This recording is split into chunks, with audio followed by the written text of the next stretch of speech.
Mes élèves, je suis heureux de vous retrouver une nouvelle fois. Aujourd'hui, on va voir une nouvelle leçon orthographe, le pluriel des noms composés, évaluation et remédiation. La deuxième séance. La première séance, comme vous avez déjà vu,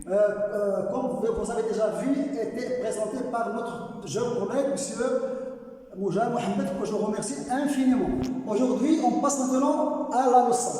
On commence par un petit rappel. Je lis d'abord les noms composés: un oiseau-mouche, un rond-point, un laissez-passer, une pomme de terre. Alors, pour former le pluriel des noms composés, il suffit d'identifier et de déterminer la nature de chaque mot. Alors, si vous identifiez la nature de chaque mot, vous réussirez de répondre correctement. Regardez bien des exemples. Alors, avant de parler des exemples, il faut retenir que le nom et l'adjectif prennent toujours la marque du pluriel S et X. Ils prennent toujours la marque S et X. Le verbe, l'adverbe et la préposition ne prennent jamais la marque du pluriel. Alors, regardez quelques exemples. Un oiseau-mouche. Vous voyez qu'oiseau, c'est un nom. Le nom, comme on a dit, il prend la marque du pluriel. On le met au pluriel des oiseaux. Alors, voilà la marque du pluriel. Mouche, c'est un nom. Vous voyez que un oiseau est un nom, il prend la marque du pluriel. Mouche est un nom, il prend la marque du pluriel. On passe à l'adjectif. Voilà un rond-point pour former le pluriel. Il nous donne des rangs adjectifs prend toujours la marque du pluriel. Point, c'est un nom comme on a vu, il prend. Alors, des ronds-points, des oiseaux-mouches, le pluriel. Un laisser-passer, un laisser c'est un verbe, on a dit que le verbe ne prend jamais la marque du pluriel. Alors chanter, expliquer, vivre, prendre ne prend jamais la marque du pluriel au nom composé. Un laisser, on le laisse comme ça, des laissers-passer, inchangeable, intouchable.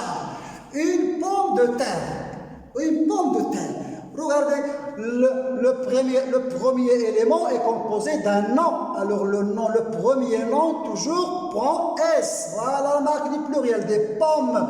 Vous voyez qu'il y a ici une préposition. La préposition est un mot invariable, ne prend jamais S. Et le nom qui se place après la préposition ne prend jamais la marque du pluriel. Voilà. Je dis une autre fois, le nom, et je répète une autre fois, le nom, seul le nom et l'adjectif qui prennent la marque du pluriel, le verbe, l'adjectif, la préposition ne prennent jamais la marque du pluriel. Nous avons des cas particuliers d'un adverbe. Voilà un avant-bras, voilà des exemples, un avant-bras, des exemples de l'adverbe. Un avant-bras, avant c'est un adverbe, ne change pas, on dit ne subit pas la modification, ne prend pas la marque d'S. Alors, des avant-bras, les prépositions sont des mots invariables, ne changent pas. Elles ne changent pas. A sur 2% d'enchères en verbe avec. Mes élèves, pour répondre facilement et pour transformer et mettre les noms composés au pluriel, il suffit, comme j'ai dit, d'identifier, de déterminer la nature des noms. La nature des noms, c'est ce qu'il est. On parle d'un nom, d'un adjectif, d'un adverbe, d'un verbe, d'une préposition. Les élèves qui ont des problèmes à définir la nature des noms, l'adjectif, le verbe, etc., ils doivent se servir de leur dictionnaire, chercher la nature des noms. Alors, quand on parle d'un nom, voilà des exemples. Un chou-fleur, on passe à l'exercice on passe d'abord à l'exercice numéro 1. Mais les mots composés suivants au pluriel. Un maître nageur, voilà un nom plus nom. Des maîtres nageurs. Un grand-père, adjectif plus nom, des grands-pères. Ouvre boîte, le verbe ouvrir, un ouvre-boîte, des ouvre. Un timbre-poste, faites attention, c'est un cas particulier. Des timbres-postes, alors timbre, nous avons plusieurs timbres, mais nous avons seulement une seule poste. C'est un cas particulier à retenir. Laisser aller, c'est un verbe plus verbe. Revenez à la règle. Un chien, le nom, un nom plus nom. Un couvre-lit, un verbe couvrir. C'est un verbe du troisième groupe. Couvre-lit, le lit est un nom. Découvre-lit. On passe au tableau.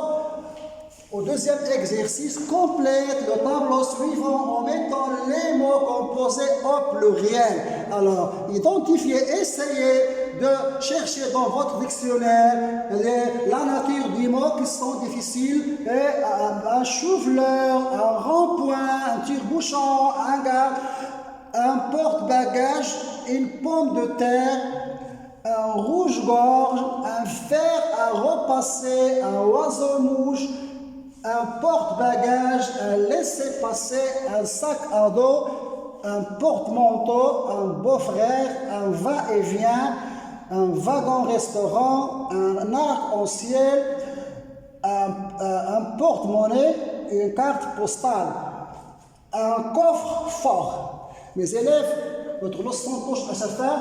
Merci de l'avoir suivi. أتمنى لكم صحة جيدة وعودة ميمونة إن شاء الله إلى الأقسام.